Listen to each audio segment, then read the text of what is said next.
ஒரு கிறிஸ்மஸ் செய்தியில்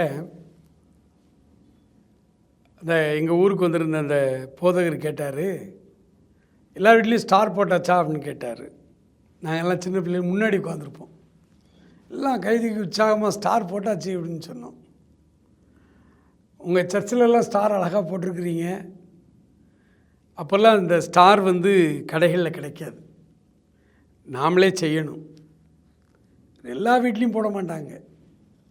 சில வீடுகளில் தான் அந்த மாதிரி காட்டில் போய் மூங்கில் குச்சி எட்டு அதை நல்லா செதுக்கி, அதுவும் வாலிபர்கள் சர்ச்சில் உள்ள எங்களுக்கு மூத்த அண்ணன்மார் வாலிபர்கள்லாம் 23ஆம் தேதி 24ஆம் தேதியெல்லாம் சர்ச்சிலே தான் இருப்பாங்க. இருந்து பெரிய பெரிய ஸ்டார்லாம் செய்வாங்க. அந்த பேப்பர் கடையில் அந்த பேப்பர் கிடைக்கும், கலர் கலர் பேப்பர் கிடைக்கும். அந்த பேப்பர் ஒட்டணும், பசை போட்டு ஒட்டி அந்த ஸ்டார்லாம் செய்யணும். பெரிய வேலை அது. இப்போ ஸ்டாருங்கிறது ரொம்ப எளிமையாக ரூபாயை கொடுத்தா போதும். அப்போ ரூபாலாம் கையில் இருக்காது, பணம் ரொம்ப கையில் பைசாலாம் இருக்காது. அப்படிப்பட்ட ஒரு காலகட்டம் 1975 75லேருந்து 80 அந்த காலகட்டம் சொல்கிறேன். அப்போது அந்த போதகர் கேட்டார், எங்கள் வீட்டிலலாம் ஸ்டார் போட்டிருப்போம், எல்லாம் ஸ்டார் போட்டாச்சு அப்படின்னு சொன்னோம். அப்போ அவர் கேட்டார், ஸ்டார் எதுக்கு போடுறோன்னு தெரியுமா அப்படின்னு கேட்டார். ஆனால் அன்றைக்கி நான் சின்ன வயது தான், ஆனால் என் உள்ளத்தில் அப்படி ஒரு அந்த கேள்வி அவர் கேட்ட உடனே எனக்குள்ளே அந்த கேள்வி இருந்திருக்கும் போல். எனக்கு ரொம்ப ஆச்சரியமாக நான் கவனித்தேன். அந்த பிரசங்கத்தில் அவர் என்ன சொல்கிறார்.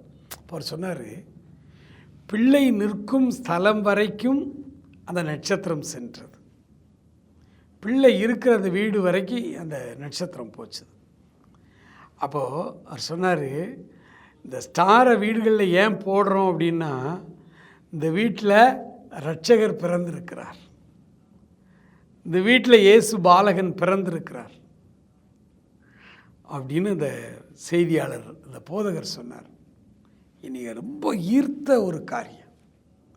அப்போ நான் என்னை ஆண்டவரை ஏற்றுக்கொள்கிற வயதுலாம் இல்லை, அவ்வளோ ஒன்றும் தெரியாது.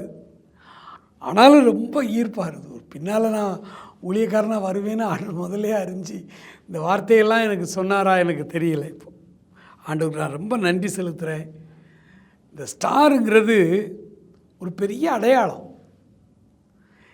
நம்ம வீட்டில் இயேசு பாலகன் பிறந்திருக்கிறார், என்னுடைய உள்ளத்தில் இயேசு பிறந்திருக்கிறார் அப்படிங்கிறதுக்கு அடையாளமாக தான் நம்ம வீட்டில் ஸ்டார் போடுறோம். ஆனால் இன்றைக்கி அது வணிகம் ஆயிற்று, வியாபாரம் ஆயிற்று. இன்றைக்கி அநேக இந்த ஜவுளி கடைகளில் பாருங்கள், பெரிய பெரிய ஜவுளி கடை, அவங்க யாராக இருந்தாலும் இயேசுநாதருக்கு அவங்களுக்கு சம்மந்தமே இருக்கா, ஆனால் ஸ்டார் போட்டிருப்பாங்க. அது வணிகம் ஆயிற்று. ஆனால் அந்த நாட்களில் ஸ்டார் கிறிஸ்தவ வீடுகளில் மட்டும்தான் போடுவாங்க.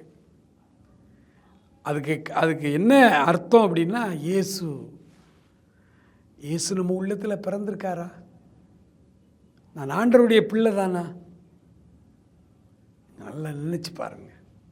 இந்த வருஷம் கிறிஸ்மஸில் உங்கள் வீட்டில் ஸ்டார் போடும்போது உங்கள் வீட்டில் உள்ள எல்லாருடைய உள்ளத்துலேயும் இயேசு பிறந்திருக்காரான்னு ஒரு கேள்வி கேளுங்க.